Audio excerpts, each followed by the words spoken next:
एक छोटे से शहर के एक वीरान हिस्से में, जहां एक पुरानी और जर्जर इमारत खड़ी है।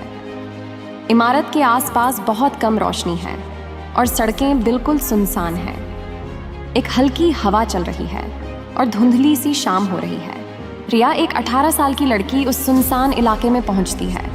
उसके चेहरे पर घबराहट और उत्सुकता का मिश्रण है। वह किसी चीज़ की तलाश में है और अचानक रुककर चारों ओर देखती है, जैसे कुछ अजीब महसूस हुआ हो।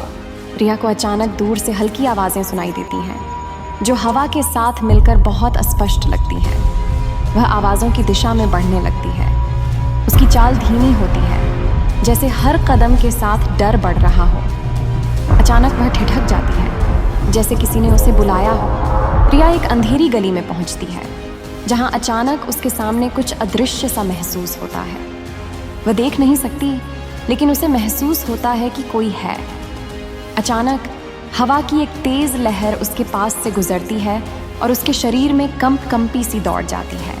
रिया को अब यकीन हो जाता है कि कोई अदृश्य साथी उसके पास है।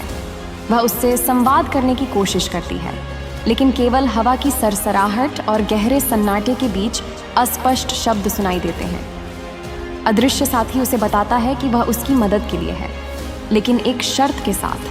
उसे इसे पहचानना होगा। अदृश्य साथी कहता है, मुझे पहचानो, मैं तुम्हारा साथी हूँ।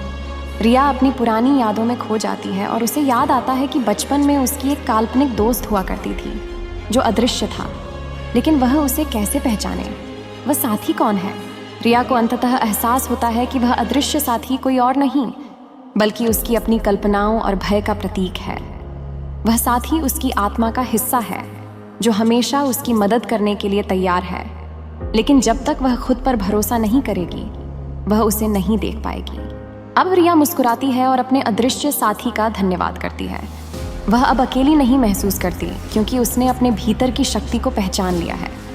वह आत्मविश्वास से घर की ओर वापस लौटती है और उसके पीछे अदृश्य साथी की उपस्थिति अब शांत और संतोषजनक है।